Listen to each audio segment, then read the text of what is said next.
What is up? I'm Brie K of TheseAreTheSounds.com, and in this video, I'm gonna give you the whole story about how I started making beats and how I got into music and all of that good stuff. But first, this is the intro.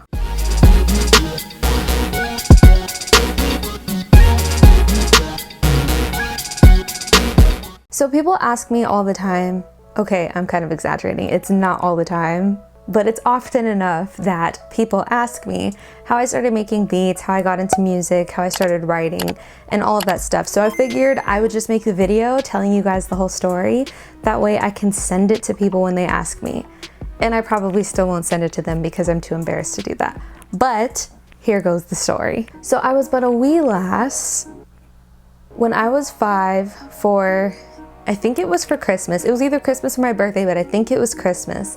My parents got me this little light up keyboard and it had songs programmed in it and the keys would light up with the melody. So I would teach myself melodies on that keyboard.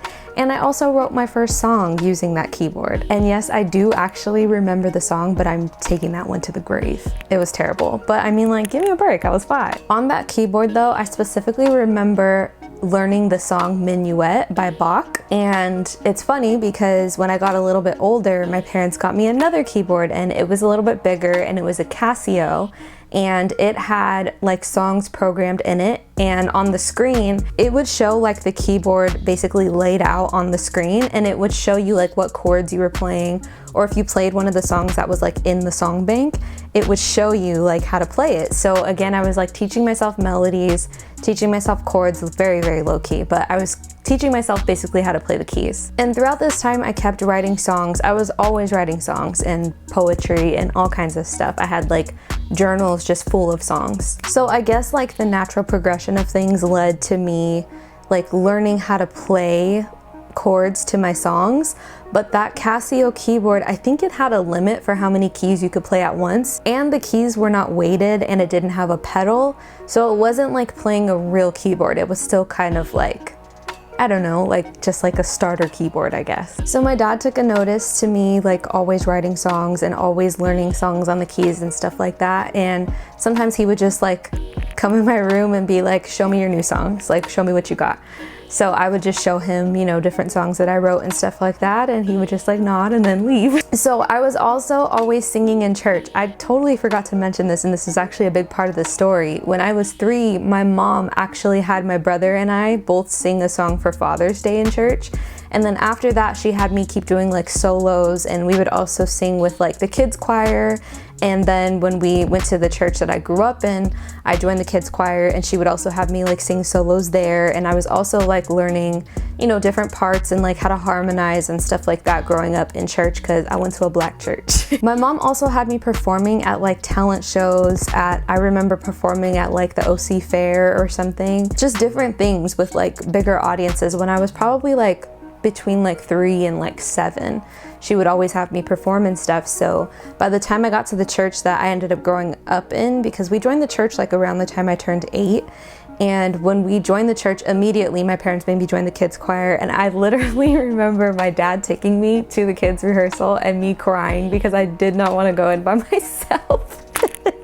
But my dad didn't care. He just waited for me to stop crying and was like, okay, now go in. So immediately though, the kids choir director, shout out to her, she ended up always having me sing solos right along with my mom and my parents. They took over the kids department, and so her and my mom would work together on like the kids like plays and programs and stuff like that. And so me and like a couple of the other kids, like we were always singing solos and like always singing in the choir, always like acting and stuff like that. So it actually ended up being fun. So I was crying for no reason.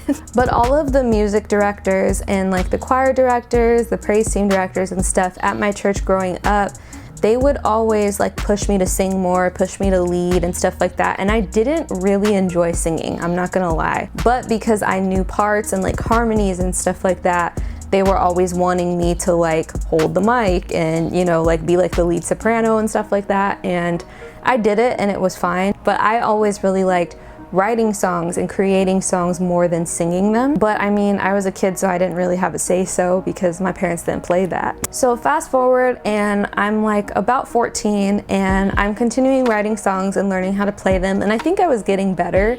And again, my dad took a noticing to it, or noticed it. My dad noticed. My dad took notice. There you go, that's how you say that. And there was actually a kid at my church who made beats and had like a little studio at home and stuff like that. So my dad asked him what he used to make beats, and unbeknownst to me, because I had no idea that he was doing this, but he asked the kid what he used to make beats, and the kid actually used a Korg music workstation keyboard. So guess what I got that Christmas? I got this keyboard. I don't know if you guys can see it, but my parents got me a Korg Triton Extreme music workstation keyboard. And I'm so thankful for that, because that is what started me making beats. I started using the sequencer, and it had different tracks that you could put different sounds into and basically keep stacking them in order to make beats. And that's how I made beats all throughout the rest of high school and through part of college. That's how I was only making beats using this keyboard. I kept writing songs and I kept making beats, and sometimes my dad would make me perform them for people, like for family, at family functions, or like at church. And I didn't want to because I was really embarrassed, but I'm Black and Mexican and we cannot say no to our parents. Some of y'all know what I'm talking about. So I had to keep performing my songs and things. And when I was 16 for my birthday, my dad actually got me Pro Tools M-Powered 7.8. So that was the program that I was using all the way up until 2018. But I didn't actually start using the program until I think I was like 18 when I finally actually opened the box and like downloaded it to my computer and learned how to use it, because I had no idea what the program was. Like, I didn't know anything. My dad just bought it, so I just learned how to use it. When I was in college, so I was like 19 at the time, my dad ended up sending me a new mic because I was using like a regular stage performance mic that I had stole from out of his stuff, and I didn't really steal it. Actually, I think I did steal it.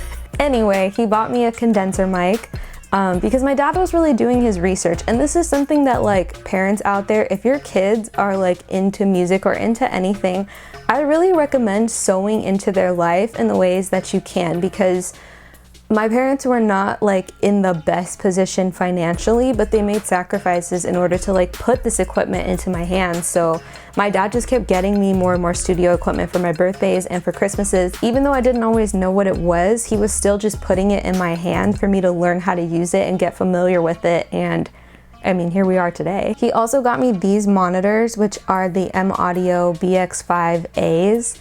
And I love these monitors like so much. I think they've probably shaped my hearing at this point because I've been using them since I was like 18. But he got me the monitors, the mic, he got me my first Pro Tools, and then obviously I ended up upgrading, and yes, I still use Pro Tools.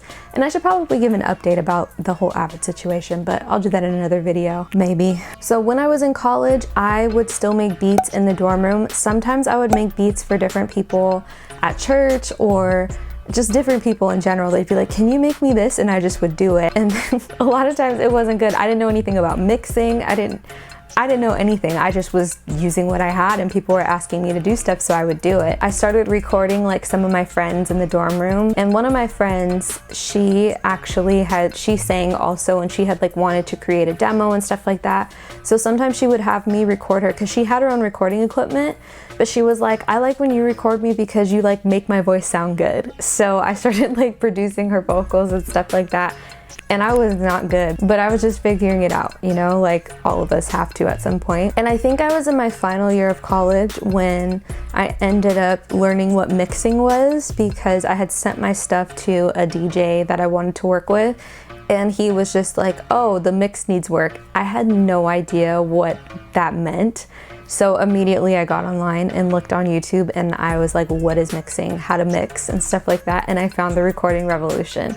And I've probably mentioned this in like past videos and stuff like that, but I watched 5 minutes to a better mix. Like I probably spent like days straight over the summer literally watching all of the 5 Minutes to a Better Mix series, and I learned how to mix like that. And the reason why I'm going into detail and telling you all of these details that might seem insignificant is because, again, I wish that like certain producers could sit down and tell me all of the details that seem insignificant in their journey to like show me how they got where they are now. You know what I mean? And that's pretty much the whole story. It kind of just continues where I just kept making beats, kept upgrading my equipment little by little as I got jobs and was able to afford it. And I started producing for my duo, Bree K and Kasairi, and that took my production to the next level. If you're a producer and you're out there and you're like, how can I get better at making beats? I definitely encourage you to either like work with an artist or something, but like start making beats that you can put out. Even if you just put them out on like SoundCloud or